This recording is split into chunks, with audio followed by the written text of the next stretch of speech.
आज हम अभी करेंगे, लेकिन अभी मैं देख रही हूँ दास जी हमारे, तो हमारे जो मुख्य वक्ता हैं आचार्य डॉक्टर देवकृष्ण दास जी वो जुड़ चुके हैं। शोध संस्थान की निदेशिका डॉक्टर उर्मिल दस्तगी भी जुड़ चुकी हैं। तो मैं डॉक्टर अनुराधा आनंद अभी सूत्र प्रारंभ करती हूँ मंगलाचार से।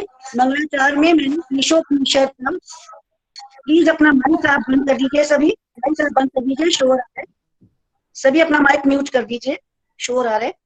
तो मंगलाचार में मैं ईशोपनिषद का जो पहला मंत्र है, यजुर्वेद के 40वें अध्याय का भी पहला मंत्र है, मैं वो मंत्र से मंगलाचार करके प्रारंभ कर रही हूँ सत्र। ओम ईशावास्यम् इदं सर्वं यत्किंचित् जगत्यां जगत् तेन त्यक्तेन भुञ्जीथा मा गृधः कस्य स्वेद्धनम्। ओम शांति शांति शांति ओम। सबको जो उपस्थित हैं, वक्ता, श्रोता, विद्वद्गण, अधिकारीगण, सबको मेरा प्रणाम। और आज हम जो हमारे वक्ता हैं वो हैं डॉक्टर आचार्य डॉक्टर देवकृष्ण दास जी, और वेद संस्थान की जो निदेशिका हैं डॉक्टर उर्मिल रुस्तगी भी जुड़ चुकी हैं, श्रोतागण भी उपस्थित हैं, विद्वद्गण हैं सभी। और आज का हमारी जो उपनिषद है वो है बृहदारण्यक उपनिषद।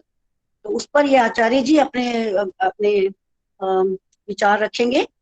और उससे पहले कि हम सत्र प्रारंभ करें, थोड़ा सा मैं आचार्य जी का परिचय देना चाहूंगी।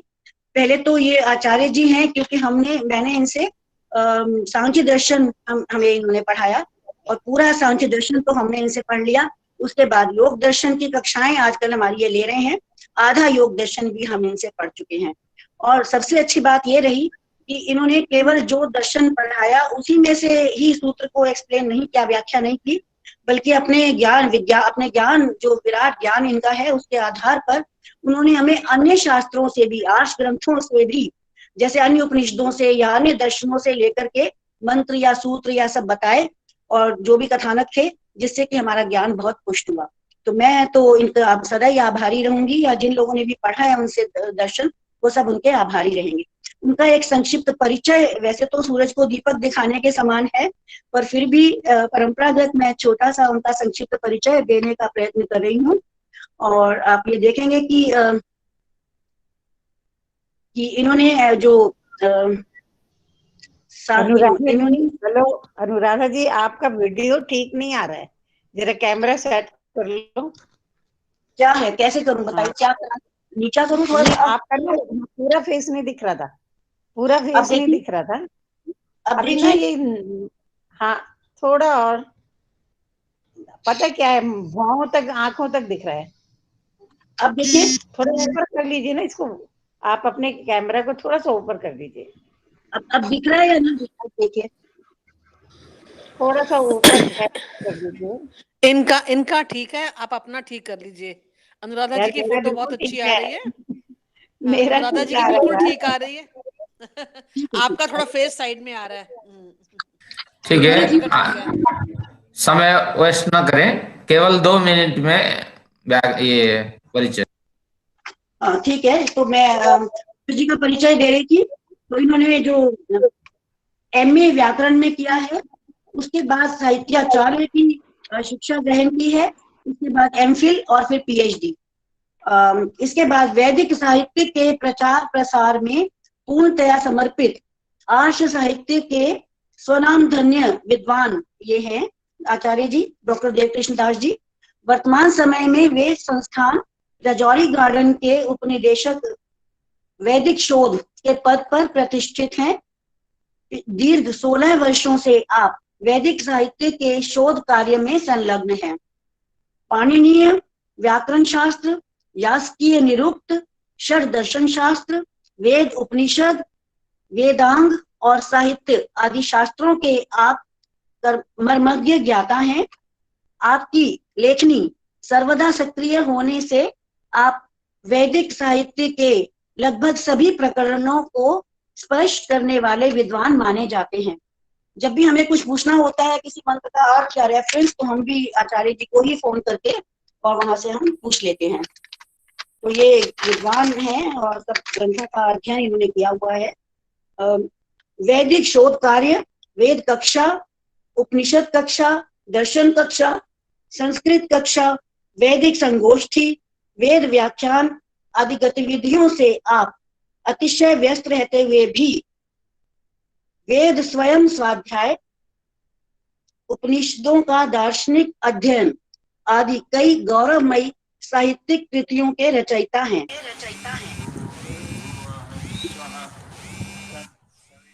वेद संस्थान की पत्रिका वेद सविता के आप सहयोगी संपादक भी हैं।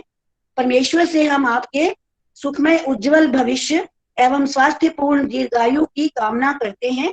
और इसी के साथ मैं हालांकि दीपक दिखाने के साथ में करता था, तो इसके साथ ही मैं भारत को बताती हूँ कि वे अपना व्याख्यान इस माइक का बंद दोनों का माइक खुला होता है, माइक खुला हुआ है, बहुत आवाज आ रही है। तो इसी के साथ ही मैं दास जी को इनवाइट करती हूँ अपना वेद ग्रंथ उपनिषद पर अपना व्याख्यान प्रस्तुत करें। स्वागत है, आइए दास जी। धन्यवाद उर्मिल मैडम जी। उपस्थित सभी विद्वत शक्ति समुदाय, धन्यवाद उर्मिल मैडम जी। उपस्थित सभी विद्वत शक्ति समुदाय, आप सभी लोगों को मेरा यथायोग्य अभिवादन है। हमारे बीच बच्चे भी हैं और विद्वान और विदुषियां भी हैं। बड़ी खुशी है कि हम सब आज इस उपनिषद के सत्र में बृहदारण्यक उपनिषद पर कुछ गंभीर विषयों को सुनने के लिए उपस्थित हुए हैं। प्रायशः सभी जो विद्वान और विदुषियां यहाँ उपस्थित हैं बृहदारण्यक उपनिषद से परिचित है ही हैं, लेकिन कुछ नवीनता के साथ कुछ सिद्धांतों को लेकर एक प्रस्तुतिकरण में करने जा रहा हूं, जिससे सभी को रोचकता मिलेगी, सभी को कुछ न कुछ विचार बिंदु मिलेंगे जीवन जीने के लिए। तो आइए शुरू करते हैं इस प्रकरण को। इस प्रकरण को सबसे पहले समझते हैं कि बृहदारण्यक उपनिषद का नामकरण क्यों, क्योंकि ये एक मौलिक प्रश्न है। जब कोई भी ग्रंथ पढ़ने जाते हैं तो निश्चित रूप से मन में विचार उठता है इस ग्रंथ का नामकरण क्यों। तो इसको 3 टुकड़ों में तोड़ दीजिए। बृहत आरण्यक, आ के कारण द हो गया था, जब संधियां हट जाएगी तो बृहत, दूसरे में आरण्यक, तीसरे में उपनिषद। इस तरह 3 टुकड़ों में ये पूरे प्रकरण को हम तोड़ देते हैं। बृहत यानी बड़ी, उपनिषद स्त्रीलिंग में हिंदी में प्रयुक्त होती है, तो इसलिए ये एक बड़ी उपनिषद है, बड़ा ऐसा आरण्यक ग्रंथ है।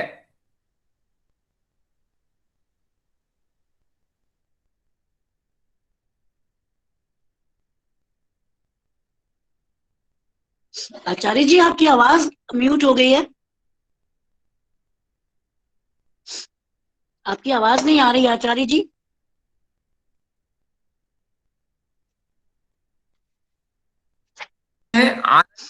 को जब खोलते हैं तो हमारे जो सायणाचार्य हैं वो तैत्तिरीय संहिता के भाष्य भूमिका में लिखते हैं, अरण्ये ध्ययनादेतत् आरण्यकम मितिर्यते। इन ग्रंथों का अध्ययन अरण्य में रहने वाले लोग करते थे। तो मनुष्य आरण्यक जीवन कब शुरू होता है? जब मनुष्य, तो यानी वानप्रस्थियों के लिए ये एक उपादेय ग्रंथ रहा। जो साहित्य हमारे पास है, जैसे तैत्तिरीय आरण्यक, ऐतरेय आरण्यक है, मैत्रायणी आरण्यक है, और अभी आपके समक्ष ये बृहद आरण्यक है। तो आरण्यक कुल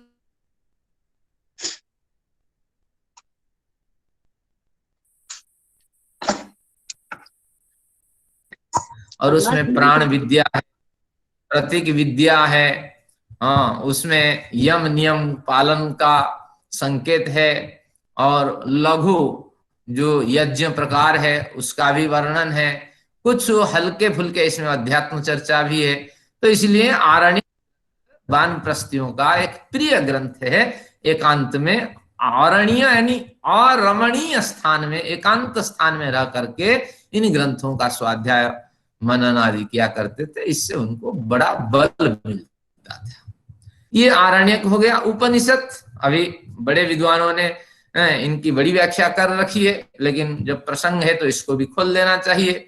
उपनिषद यानी उप निकट में, किसके निकट में? गुरु के निकट में, नियम पूर्वक, नि यानी नियम पूर्वक, निष्ठा पूर्वक, और शद यानी उपवेशन कर, निवास कर, गुरु के सानिध्य में रह गुप्त ज्ञान ग्रहण किया जाता था, उन्हीं को हम उपनिषद। जैसे मैं केवल प्रवचन दे दूंगा, मैं जो केवल बता दूंगा और बड़ी दूरी के साथ बताऊंगा, लेकिन वास्तविक ये जो ज्ञान है आप ग्रहण नहीं कर पाएंगे। इसे अपनाता हूं ताकि इसकी छाप आप लोगों पे पड़ेगा। लेकिन व्यक्ति के दो स्वरूप होते हैं, क्योंकि जो शकल दिखा करके वो मंच पे बैठा हुआ होता है वो उसकी नकल शकल है, लेकिन जो बाथरूम के उसका चेहरा है वो एक उसका अलग शकल है। ध्यान रखना कि जो ब्रह्मवेत्ता गुरु है उनके निकट में नियम पूर्वक रहकर, जो अनेक आदर्श व्यक्ति हमारे जीवन में होते हैं, तो ऐसे आदर्श व्यक्तियों के निकट नियम पूर्वक रहकर जो रहस्य ग्रहण किए जाते थे, तो उन्हीं को हम उपनिषद विद्याओं में प्राप्त करते हैं, उन्हीं ज्ञानों को हम उपनिषद पर ज्ञान कहते हैं। तो अब हमारे पास सारा रहस्य खुल गया, या ये एक बड़ी उपनिषद, बड़ी रहस्य विद्या का ग्रंथ है, और जिसमें आरण्यक भी सम्मिलित है। और इसमें आरण्यक को पृथक कर देते तो हानि क्या होता? तो कहते हैं पृथक नहीं कर पाएंगे, क्योंकि पृथक करने के दो सिद्धांत होते हैं। एक संसृष्टि सिद्धांत, मैं एक दार्शनिक हूं, कहीं कहीं थोड़ा दर्शन में घुस जाऊंगा, आपको रुचि रखना पड़ेगा, मैं ध्यान भी रखूंगा कि आपको कठिनाई ना हो। चलिए, अब मुंह से तो निकला कि दो सिद्धांत होते हैं, एक संसृष्टि सिद्धांत, एक संकर सिद्धांत। चावल में आप उड़द मिला दीजिए, चावल जितना उड़द उतना। अब बड़ी मुश्किल से इसको अलग किया जा सकता है, लेकिन अलग नहीं किया जा सकता ऐसे आप नहीं कह सकते। चावल भी अलग हो सकता है, उड़द भी अलग हो सकती है। तो इस सिद्धांत को हम कहेंगे संकर सिद्धांत। तो इस न्याय से अगर कुछ विद्वान कहते हैं नहीं नहीं, इसमें आरण्यक का स्वरूप अलग है, दिख जाता है, उपनिषद का स्वरूप अलग दिख जाता है, तो इसको भी हम संकर न्याय से अलग कर सकते हैं। लेकिन ग्रंथकार कोई अभिप्राय संकर सिद्धांत को यहां नहीं मानता, वो तो संसृष्टि सिद्धांत मानता है कि दूध में जितना दूध उतना पानी डाल दिया जाए, तो बड़ी मुश्किल होती है उसको अलग करना। तो उसी तरह ये ग्रंथकार को ही अभिप्रेत है कि ये वृहत भी है और आरण्यक भी है, उपनिषद भी है। तो इस तरह एक बढ़िया ग्रंथ है हमारे जीवन में, इसको अवश्य पढ़ना चाहिए। जैसे हमारे साथ उर्वी मैडम जी जुड़ी हुई हैं, उनका भी संदेश आया था, मैं तो बृहद आरण्यक उपनिषद अवश्य पढ़ूंगी, मैं केवल उत्साहवर्धन के लिए कह रहा हूं। इसी तरह आप भी पुस्तक लेके पढ़िए, देखिए हमारे ऋषियों ने हमारे लिए क्या रख के गए हैं, और पढ़ने से आपको बड़ी शांति मिलेगी, बड़ी प्रसन्नता मिलेगी। ऋषि ऋण से आप मुक्त हो जाएंगे, ऋण भी तो चढ़े हुए होते हैं। चलिए, अब ये जो बृहद आरण्यक ग्रंथ है यजुर्वेद से संबंधित है। यजुर्वेद के दोनों शाखाओं में, कृष्ण यजुर्वेद और शुक्ल यजुर्वेद, दोनों शाखाओं में बड़े आरण्यक होते हैं। हम अब शुक्ल यजुर्वेद की अगर बात करते हैं तो वो भी दो भाग में विभाजित है, काणु और माध्यम दिन। हम कृष्ण यजुर्वेद की चर्चा नहीं करते हैं, हम अब शुक्ल में भी फंसाना नहीं चाहते हैं। आप इतना ही समझ लीजिए, विद्वान लोग तो जानते ही हैं कि ये यजुर्वेद का जो ब्राह्मण ग्रंथ है, शतपथ ब्राह्मण ग्रंथ है, तो उसी ब्राह्मण ग्रंथ का अंतिम अध्याय है। अगर यजुर्वेद के, शुक्ल यजुर्वेद के ग्रंथ की बात करें तो यजुर्वेद के जो ब्राह्मण ग्रंथ है उसमें 14 अध्याय है, तो ये 14वां अध्याय है जो बृहद आरण्यक। अगर उसी शुक्ल यजुर्वेद के की एक दूसरी शाखा है काणो शाखा, उसकी बात करें तो वहां भी शतपथ ब्राह्मण आपको मिलेगा, लेकिन उस ब्राह्मण के जो 17वां कांड है, तो उसका अंतिम जो प्रकरण है यानी 17वां कांड है, वही आरण्यक और उपनिषद के रूप में हमें उपलब्ध हो जाता है। तो इस तरह अब भूल जाइए क्या भेद है क्या नहीं। यजुर्वेद के जो ब्राह्मण ग्रंथ है शतपथ ब्राह्मण ग्रंथ, उसका अंतिम अध्याय जो 14वां अध्याय कहिए या 17 है, वही बृहद आरण्यक उपनिषद है। इस तरह आप समझ लें। इस ग्रंथ को लिखने वाला कौन है, जो मौलिक प्रश्न है उन सब की भी चर्चा होनी चाहिए, ताकि आप कह सकें हमने इसको पढ़ा या सुना। याज्ञवल्क्य, क्या एक बढ़िया शब्द, उच्चारण में भी बड़ी कठिनाई होती है। याज्ञवल्क्य, ऐसा क्यों नाम रखा जाता है? जैसे आजकल लोग क्या नाम रखते हैं, मुटू, सुटू, टूटू, मिटू, पिटू, क्या क्या नाम रखते हैं। तो उसी तरह ये तो लगता है याज्ञवल्क्य, ऐसा नहीं, ये संस्कृत का नाम है। याज्ञवल्क्य शब्द यज्ञ बल्क शब्द से बनता है। यज्ञ बल्क, बल्क यानी बक्कल, बक्कल का मतलब वस्त्र, वस्त्र का मतलब आवरण। यज्ञ से जो स्वयं को आवृत करता था, हर इलाज, हर उपासना से पूर्व, हर क्रिया करने से पूर्व यो यज्ञ को ही आवरण के रूप में ग्रहण करता था, तो वह व्यक्ति रहा यज्ञ बल्क। तो उसका जो बेटा बना वह बना याज्ञवल्क्य। ये गुजरात के व्यक्ति हैं, बड़े लोग इसमें प्रमाण देते हैं। कई लोग कहते हैं नहीं साउथ इंडियन के व्यक्ति हैं, और वैशंपायन इनके मामा हैं। ये का विषय है, किसी अवसर पे इसकी चर्चा करेंगे। पर इतना समझ लीजिए कि यज्ञ को आधार बनाकर जीवन जीने वाले जो व्यक्ति रहे, जो साधक रहे, तो उनके कुल में ये उत्पन्न हुए विद्वान रहे। यानी याज्ञिक परंपरा के कर्मठ व्यक्ति, जिसे हम कहेंगे, क्या कहेंगे, जैसे वाजपेय, हाँ बाज अग्निहोत्री, तो उसी तरह ये याज्ञिक परंपरा के सुदृढ़ व्यक्ति रहे। तो इसलिए यज्ञवल्क से जिनका संबंध है वह याज्ञवल्क्य है। यानी यज्ञ से स्वयं को आवृत करने की सोच रखने वाले व्यक्ति जो है वो याज्ञवल्क्य है। तो उनकी दो पत्नियां थी, मैत्रेयी और कात्यायनी। मैत्रेयी तो आप खुश हो जाते हैं नाम सुन करके, कात्यायनी से आप घबराते हैं, ये भी अर्थ खोल लेते हैं। कात्यायनी कितना बढ़िया शब्द है, कत शब्द से बनता है, कत से कात्य, फिर गोत्रापत्य में कात्यायन बनेगा। मैं खोल लेता हूं, कत क यानी जल, और त यानी शुद्धम तनोती थी, जल को भी जो परिशुद्ध कर लेता था।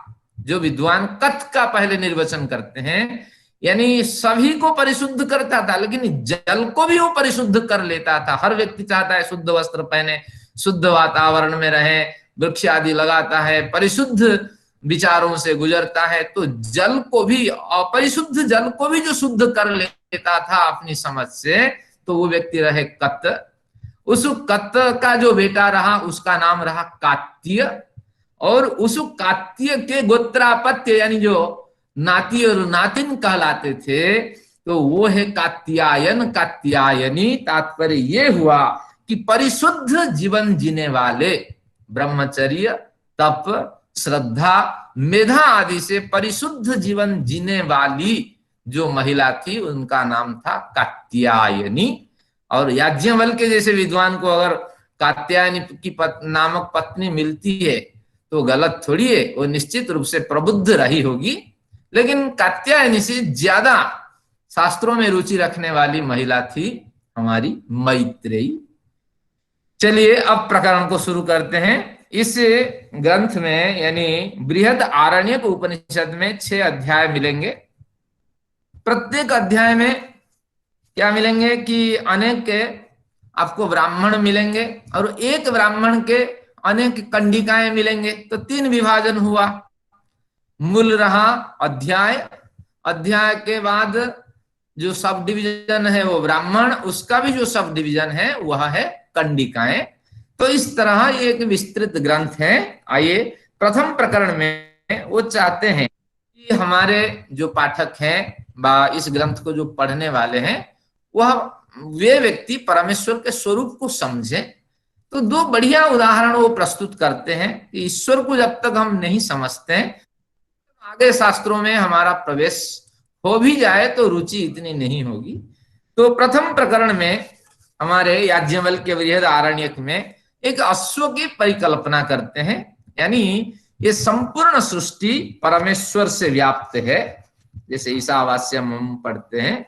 लेकिन परमेश्वर से व्याप्त यह सृष्टि जो है वह एक घोड़े के समान है, अश्व के समान है। ये कैसा संभव है? अश्व के साथ क्यों तुलना करते हैं? बिल्कुल यथार्थ तुलना है, क्योंकि अश्व की दो परिभाषाएं होगी संस्कृत में। अश्व व्याप्ति इस अर्थ से है परमेश्वर सर्वत्र व्याप्त है और समान रूप से व्याप्त है, क्योंकि वो अखंड है। तो अखंड वस्तु चेतन है और जो ज्ञानादि गुण से युक्त है और वह निश्चित रूप से सर्वत्र व्याप्त है। तो इसलिए अश्व का एक परिभाषा है कि असव्याप्त उसे अश्व नाम अश्नुते व्यापनोति इति निघंटु इस तरह परिभाषा करता है। अब अश्व का एक दूसरी परिभाषा कर लेते हैं जो आम आदमी आप और हम जानते हैं। अश्नुते अध्वानम इति अश्व, घोड़े पे बैठ जाइए तुरंत वो मार्गों को लांग करके चला जाएगा। इसलिए तो हॉर्स पावर का यूज होता है। कितने हॉर्स पावर आपकी मोटर है, आपकी गाड़ी कितने हॉर्स पावर से चलती है? यानी घोड़े को हम उस समय प्राचीन काल में बड़ी गति के साथ दौड़ने वाला प्राणी मानते थे। तो इसलिए अश्व का मतलब हुआ कि शीघ्रता से जो मार्गों को लांग जाता है। तो परमेश्वर सर्वव्यापक है, उनकी गति अव्याहत गति है और सब और समान रूप में परिव्याप्त है। तो इसी के अंदर हम जीते हैं, हमारे अंदर भी वही है और बाहर भी देखें वही है। तो तात्पर्य ये हुआ कि परमेश्वर ही अश्व है और शीघ्र ही हमारी समस्त संभावनाओं को छूते हुए वो आगे निकल जाते हैं। तो इसलिए इस तरह एक बढ़िया कल्पना इसकी है। केवल हम सुन लेते हैं क्योंकि हमें कई विषयों की चर्चा करनी है कि किस तरह वो कल्पना करते हैं। दो संस्कृत की पंक्ति में आपको सुना लेता हूं कि जो परमेश्वर अश्व है, तो अगर मान ले तो ये सृष्टि के जितने अवयव हैं तो उस परमेश्वर के किन किन स्वरूपों के रूप में उभरेंगे। तो कहता है उषावा मेध्यस्य शिरः, मेध जो धातु है एक हिंसा अर्थ में, एक मेधा के अर्थ में, बुद्धिमान के अर्थ में। मेध्यस्य बुद्धिमतः परमात्मनः अश्वस्य उषा शिरः, बुद्धिमान ज्ञानवान अखंड चेतना से युक्त जो परमेश्वर है उनका अगर सिर कोई है, उनका अगर मस्तिष्क कोई है, जो प्रातः काल जो उषा है, क्योंकि हर व्यक्ति सुबह जागता है, जागने के बाद उषा का साक्षात्कार होता है। तो वो कहते हैं कि उषा से परमेश्वर का सिर, परमेश्वर का मस्तिष्क हमें दिखाई पड़ता है कि परमेश्वर का सिर जो प्रातः काल उठता है वो परमेश्वर के सिर को देखता है। सिर यानी मुख को देखता है। मुख से क्या अभिप्राय है? हर व्यक्ति की पहचान मुख से होती है। तो इसलिए ध्यान रखना, मुखे भवम मुख्यम, इसी से मुख्य अर्थ बनता है। ये मुख्य अर्थ है, ये गौण अर्थ। सारे शरीर को देखें या ना देखें कोई परवाह नहीं, कोई फर्क नहीं पड़ता।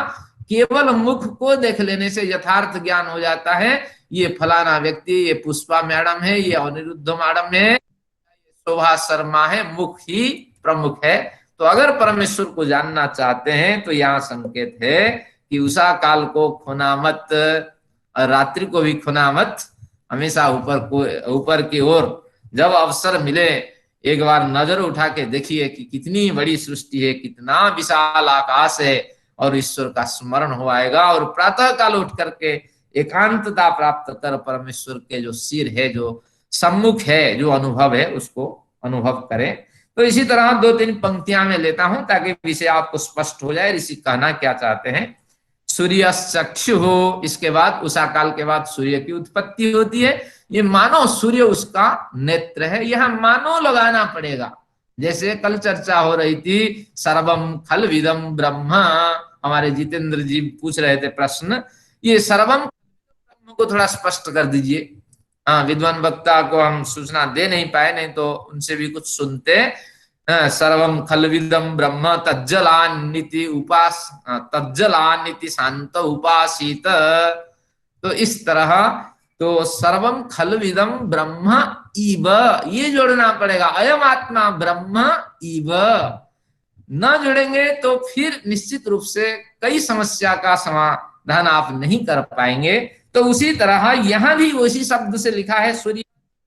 अगर ईश्वर का नेत्र सूर्य हो जाए तो बस सिद्धांत आप कहेंगे नहीं नहीं जो लिखा है हम तो वही करते हैं, हम तो सिद्धांत नहीं मानते हैं। अगर सिद्धांत है कंक्रीट मार्बल का रोड है और उस पे अगर चलेंगे तो शंकाएं नहीं होगी। नहीं तो यहाँ आपको मानना पड़ेगा ये जो सूर्य दिखाई पड़ता है वही तो परमात्मा का नेत्र है। इस जैसे करोड़ों सूर्य हमारे इस महाकाश में हैं। तो अब कहां तक आप नेत्र, कौन सा सूर्य, कौन सा पुराना नेत्र, बाएं नेत्र, पीछे नेत्र, आगे के नेत्र, क्या क्या आप कल्पना कर बैठेंगे। तो इसलिए शास्त्र पढ़ने के लिए सिद्धांतज्ञ होना जरूरी है। बिना सिद्धांत से आप भटक जाएंगे और निश्चित रूप से कोई लाभ आपको नहीं मिलेगा। तो इसी तरह कहते हैं बातः प्राणः, जैसे आप सक्रिय होंगे हवा आपके शरीर में लगने लगेगा, मानो ये परमेश्वर की सांस है, मेरे साथ वो चल रहे हैं।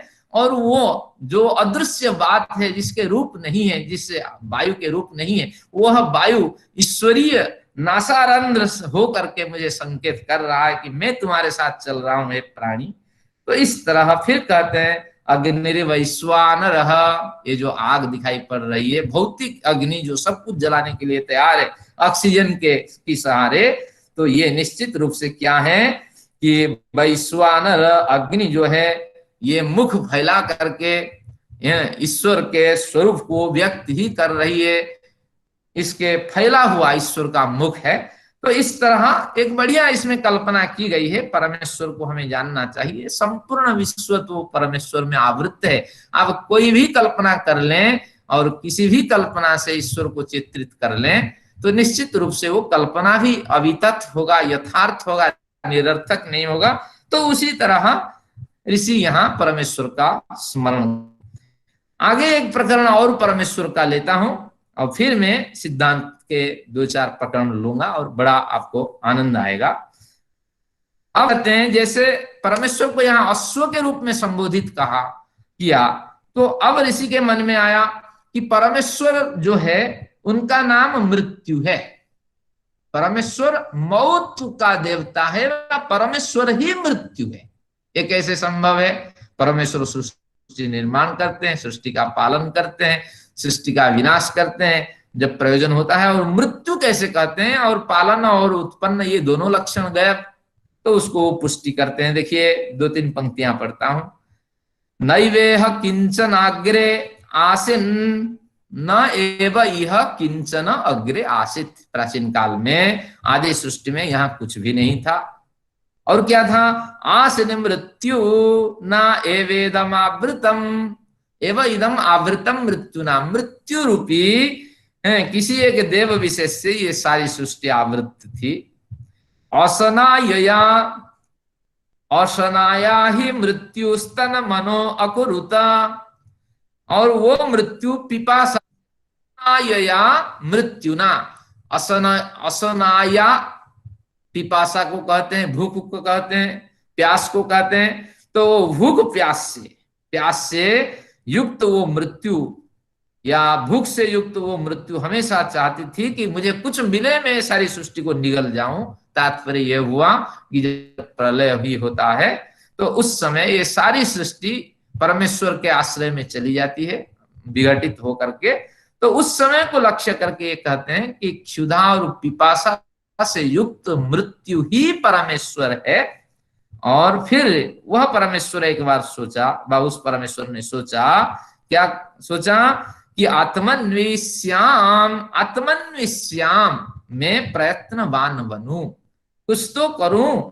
तो फिर जब उसने प्रयत्न किया तो आपह अजायंत, उन्होंने आपह की सृजना की। यहाँ आपह जल नहीं है,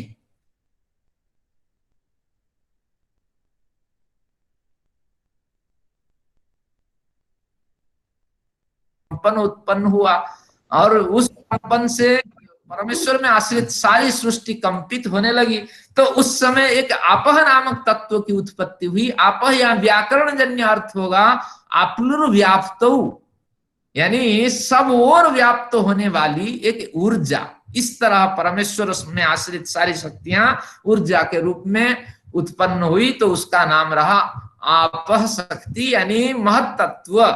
प्रकृति से महत्त्व की उत्पत्ति होती है, परमेश्वर में आश्रित शक्ति से महत्त्व की उत्पत्ति हुई।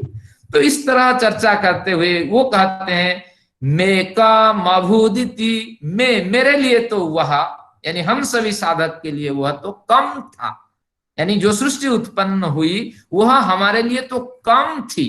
कम का मतलब सुख, सुख देने वाली वो सृष्टि थी। और फिर कहते हैं तदेव अर्कस्य अर्कत्वम, ये अर्क है, उसको हमें अर्क भी कह सकता हूं। अर्क जो है वह किस शब्द से बनता है मैं आपको बताता हूं। जो अर्क शब्द है वह स्तवने तपने च धातु से बनता है। मेरे लिए तो स्तुत्य, वो सृष्टि जो महत्त्वमयी सृष्टि है, स्तुति के योग्य वो सृष्टि रही, और निश्चित रूप से सुख देने वाले उस परमेश्वर ने सुख देने वाली सृष्टि को बनाई। फिर कहते हैं कंबाह अस्मै भवति, वह व्यक्ति सुख से युक्त हो जाता है, वह उस व्यक्ति के लिए सुख मिलता है जो एवमेतदर्कस्य अर्कत्वम वेद, सुख परमेश्वर की सुख देने वाली सृष्टि को जो समझता है वो सुख से युक्त हो जाता है। तात्पर्य यही है कि परमेश्वर को मृत्यु कहिए, परमेश्वर को अश्व कहिए, परमेश्वर को गाय कहिए, परमेश्वर को कुछ भी नाम दे दीजिए, निश्चित रूप से वो हम सबको सुख देने वाला ही है, और वही इस संपूर्ण सृष्टि में व्याप्त है। आगे के प्रकरण में आप पढ़ेंगे, वो कहते हैं सये वेदम अग्रम,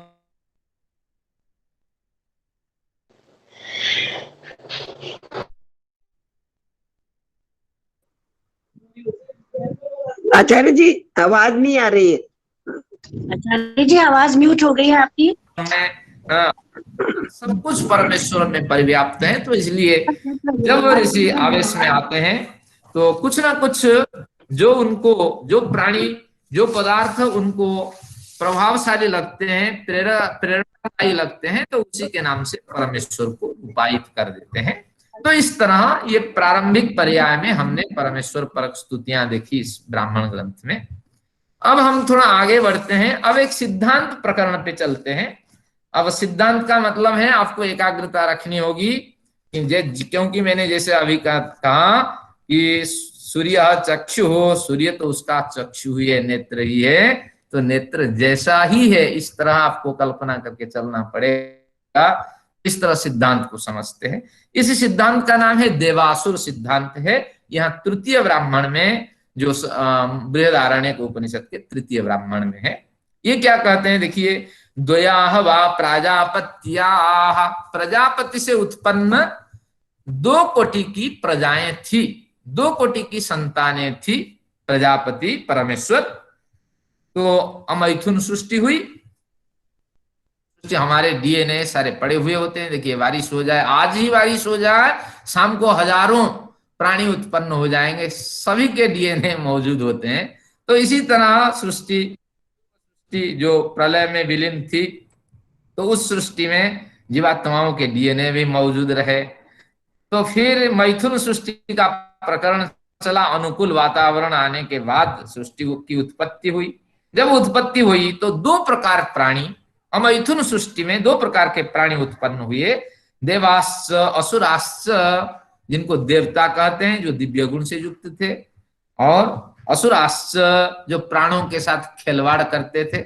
असुर शब्द का अर्थ, एक बार अग्निहोत्री जी ने पूछा था असुर हम किसे कहेंगे, असुर शब्द का अर्थ प्राण है।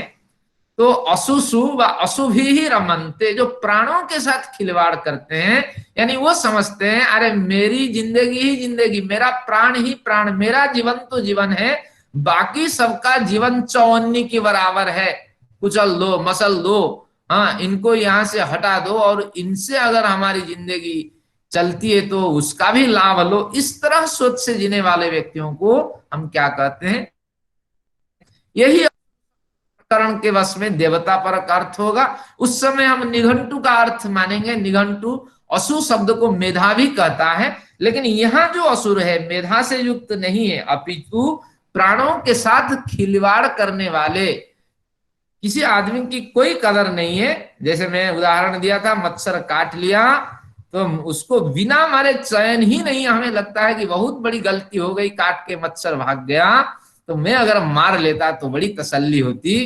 तो लेकिन प्राण का कोई कदर ही नहीं है और उसका काम ही वही है, वही तो वही करेगा और इसके अतिरिक्त तो उसके पास कोई काम ही नहीं है। ये ज्ञान हमारे न होने के कारण हम असुर वृत्ति से युक्त होते हैं। यानी कोई असुर सिंह, भैंस का सिंह धारण कर, बहुत बड़ा शरीर धारण कर, 10-15 खोपड़ी वाले रावण जैसे होकर, ऐसा कोई असुर कभी पैदा नहीं हुआ। सृष्टि हुई अमैथुन सृष्टि और उसमें बहुत से प्राणी उत्पन्न हुए और अपने अपने विचार के हिसाब से, सोच के हिसाब से वो दो भागों में विभाजित हो गए, देव और असुर के नाम से। लेकिन बड़ी बात यहाँ कहते हैं ऋषि कि ततः कनियास एव देवाः, जो देवता लोग थे वो कनिष्ठ थे। आज सब हम देवताओं के प्रजा है, संतान है देवताओं की, हम सब कनिष्ठ हैं, असुर हमसे बड़े थे। और फिर कहते हैं ज्यायासाह असुराः, ये अच्छा नहीं तो लगता है कि अरे देवता बड़े होने चाहिए, लेकिन क्या करें। तात्पर्य ये हुआ कि जो दिव्य सोच है, दिव्य समझ है, जो दिव्य देवताओं को मिली वो बाद में विकसित हुई, लेकिन पहले आसुरी समझ थी। लेकिन बाद का मतलब ये हुआ कि वह सोच बाद में लोगों के द्वारा गृहीत हुई। लेकिन इसमें क्या है कि जो विकासवाद और हमारे जो अध्यात्मवाद, दोनों में भेद है। विकासवाद क्या कहता है कि दूसरे प्राणी एक कोशी से धीरे धीरे 2 कोशी, बहुकोशी आदि प्राणियों की उत्पत्ति हुई। लेकिन हमारा अध्यात्मवाद क्या कहता है, विकासवाद के विपरीत, एक समय में बहुत से लोग उत्पन्न हुए, लेकिन उनमें से ज्यादा गलत सोच रखने वालों की संख्या थी, तो इसलिए उनको हम बड़ा श्रेष्ठ स्थान देते हैं। और हमारी जो अच्छे सोच रखने वाले जो व्यक्ति थे उनकी संख्या कम थी, तो इस दृष्टि से इनको हम कनिष्ठ मानते हैं। ऐसा नहीं कि वो पहले पैदा हो गए और बाद में हम पैदा हुए, ये नहीं। संख्या जिसकी अधिक है तो उनको हमने श्रेष्ठता दी और वो गलत सोच वालों की बड़ी संख्या में उपस्थिति थी और कम अच्छी सोच रखने वालों की संख्या कम थी, इसलिए देवता। और ये ते परस्परम लोकेशु अस्पर्धंत, ये परस्पर लड़ाई करने लगे, काम ही था। क्योंकि जो गलत सोच वाले हैं वो गलत कार्य करते हैं, अच्छे सोच वाले उनका विरोध करते हैं, लड़ाई तो होनी ही थी। तो अब जब लड़ाइयां चली, फिर कहते हैं ते देवा उचु हंतासुरान यज्ञ उद्गीथेन अत्ययामिति, अत्ययाम, उद्गीत का हम गान करेंगे, देवता लोग सोचे, और उद्गीत के गान करने से हमें बल मिलेगा, उत्साह मिलेगा, ईश्वर का सानिध्य मिलेगा, फिर दुर्वृत्तों, दुराचारी असुरों से लोहा लेंगे। तो इस तरह उन सब ने प्रण किया। अब सिद्धांत का यहाँ शुरुआत करते हैं। ये क्या कहना चाहते हैं कि पहले उद्गीत, कल उद्गीत हमने पढ़ा, उद्गीत शब्द का उत उपसर्ग है, गई धातु है गान के अर्थ में, और प्रत्यय उसमें थ आदि हो जाते हैं। जब आप उच्च स्वर से ओंकार का उच्चारण करते हैं और मनन करते हैं, तब उस समय क्या होता है कि चित्त एकाग्रता को प्राप्त हो जाता है। आप निर्विचार समाधि जिसे कहते हैं, असंप्रज्ञात समाधि, उसमें चले जाते हैं। और जिस निश्चित रूप से समाधि में प्रविष्ट व्यक्ति की सोच, व्यक्ति का आचरण में बड़ा परिवर्तन होता है और उसके प्रभाव से भी दूसरे प्रभावित होते हैं, उसके आचरण से। तो देवता लोग कहे हम तो इनसे लड़ नहीं सकते, हमारी संख्या कम है, तो हम उद्गीत का उच्चारण करेंगे, उद्गीत की उपासना करेंगे। सामवेद को गाने के 5 प्रकार होते हैं, हिंकार, प्रस्ताव, उद्गीत, प्रतिहार, निधन। जब कभी विद्यार्थी बनेंगे वेद के सस्वर पाठ के, तब ये सब हम बताएंगे आपको। तो इस तरह उद्गीत भी एक गान का प्रकार है, जब बड़े लंबे स्वर से प्लुत तर करके आप ओ का उच्चारण करते हैं और आखिर में म का संयोजन करते हैं और बड़ी लंबी सांस के साथ, और इसके बाद भस्त्रिका प्राणायाम का अभ्यास करते हैं। जितनी लंबी आपकी छलांग होगी तो उतनी धीरे धीरे मात्रा में आपको सांसें भरनी होगी। तो वो प्राणायाम से शरीर भी पुष्ट होगा, बलवान होगा, और अर्थ चिंतन के बल पे फिर आपको क्या मिलेगा, ना शांति मिलेगी, प्रसन्नता, उत्साह मिलेगा, फिर आप असुरों से लड़ पाएंगे। तो इस तरह का एक कथन है। अब सिद्धांत इसमें क्या कहता है कि प्राचीन काल में ऐसे जो देवता लोग थे उनकी संख्या बड़ी कम थी, लेकिन उन्हीं अमैथुन सृष्टि में उत्पन्न कम संख्या वाले देवताओं में अग्नि, वायु, आदित्य, अंगिरा आदि प्रमुख प्रामाणिक ऋषि पूर्व कल्प के जो सबसे अधिक पुण्यवान थे, तो वे उत्पन्न हुए। तो उनकी जो दिव्य समझ है, दिव्य मेधा है, उसमें ईश्वरीय ज्ञान का अवतरण हुआ, जो वेद हम पढ़ते हैं आज। हाँ, लेकिन हम वेदों का गलत अर्थ करते हैं आजकल, ब्राह्मण ग्रंथों के सहारे वेदों का है, लेकिन हम ब्राह्मण ग्रंथों में लिपट जाते हैं, वास्तविक अभिप्राय तक नहीं पहुंच पाते हैं। तो ऋषियों की जो देन है वो तो आप जब पढ़ेंगे संपूर्ण वाङ्मय, तभी ना आप टटोल पाएंगे। देखिए एक छोटा सा उदाहरण देता हूं, उर्मिल मैडम ने बढ़िया प्रस्ताव रखा। क्या है, न हम तो निरया दुर्ग तत्, ऋषि कहते हैं कि दुर्ग एतत्, यह मार्ग बड़ा दुख देने वाला मार्ग है। अगर सीधे रास्ते पे आप गाड़ी चला के जाओगे तो मंजिल तक तो पहुंच जाओगे, कहीं परेशानी नहीं होगी, लेकिन लंबी यात्रा आपको लेनी पड़ेगी। लेकिन क्या कहता है, तिरस्चता पार्श्वान निर्गमाणी, इस लंबी जो भेड़ की चाल से सब चलते हैं, मैं उस रास्ते में जाना नहीं चाहता। मैं तो एक तिरछी पगडंडी पकड़ना चाहता हूं कि ताकि छोटी सी अवधि में समझ बड़े दिन के बाद उत्पन्न होती है, तो उस समय थोड़े से समय बचे रह जाते हैं, तो इसी तिरछी पगडंडी से मैं रास्ता को पकड़ लूं। लेकिन इसमें भ्रांति क्या हो जाती है कि ब्राह्मण ग्रंथ ने कहा कि हे इंद्र, इंद्र कहता है वामदेव तू उठ भाग। अब नहीं भागोगे, वामदेव कहता है मैं नहीं भागूंगा, मैं तो माँ के पेट फाड़ के निकलूंगा। वेद में अगर ऐसी कथाएं हैं तो फिर वेद तो पंचतंत्र की कहानी है। वेद तो आपके राजनीति और ये जो आपके बेताल द्वात्रिंशत् कथाएं हैं, ये तो यही है। तो इस वेद की फिर क्या महत्ता है? कभी गर्भ में रहा हुआ शिशु कह सकता है कि मैं गर्भ को फाड़ के निकल जाऊंगा? और ये इंद्र कौन है जो गर्भ के शिशु से बात करता है? ये कौन सी टेक्नोलॉजी है? तो इसलिए भ्रांतियां कहाँ होती है? जब हम ग्रंथों में फंस जाते हैं, वास्तविक अभिप्राय नहीं समझ पाते हैं। अब आते हैं पुरुरवा और उर्वशी में। कितनी बढ़िया बात है। पुरु का मतलब बहु, निघंटु में रव यानी शब्द। पुरुरवा अपने आत्मा कल्याण के लिए जीवात्मा चिखता है, चिल्लाता है, रोजाना प्रार्थना करता है, स्तुति उपासना करता है कि यही जन्म मेरा अंतिम जन्म हो जाए। लेकिन क्या करते हैं? पुरुरवा का अर्थ हमने एक प्रेमिक के रूप में प्रस्तुत किया। क्यों किया? क्योंकि ब्राह्मण ग्रंथों ने कहा, टीकाकारों ने कहा। अब उर्वशी का अर्थ देखते हैं, वश कांति, इस अर्थ में कामना करने वाली, और उर्वशी उरु का मतलब बहु। तो तात्पर्य है बहुतों के द्वारा जिस ऐसी शक्ति, जिस मेधा की, जिस दिव्य परमेश्वर शक्ति की कामना की जाती है वह उर्वशी है। तो यानी परमेश्वर की जो शक्ति है वो उर्वशी है। यह बार बार चिखने चिंगारने वाला जो जीवात्मा है वो पुरुरवा, वो चाहता है कि मैं ऐसी शक्ति को प्राप्त करूं, लेकिन वो ईश्वरीय शक्ति कहती है दुरापना बातम विवाहम अस्मि, कि एक बार तूने धोखा दे दिया मुझे, तो अब तुझे मेरे तक पहुंचने में बड़ी लंबी लड़ाई लड़नी पड़ेगी, बड़ी यात्रा आपको तय करनी पड़ेगी, आसानी से तुम नहीं पहुंच पाओगे। लेकिन भ्रांति कहाँ होती है? हम अपने बुद्धि को विचार में नहीं रखते और कल्पना के मार्ग में जब उतर जाते हैं, वेदों में यही लिखा होगा। अब आप सभी से मैं कहता हूं, देखिए आज सिद्धांत इतना बढ़िया कंक्रीट मार्बल है, इसको छोड़ के आप जा नहीं सकते। वेदों से प्राचीन कोई ग्रंथ मिलता है क्या? जब नहीं मिलता है तो यही इदमित्थम कहिए ना। इसी ग्रंथ के आधार पर ऋषियों ने संपूर्ण गंगा आदि नदियों का नामकरण किया।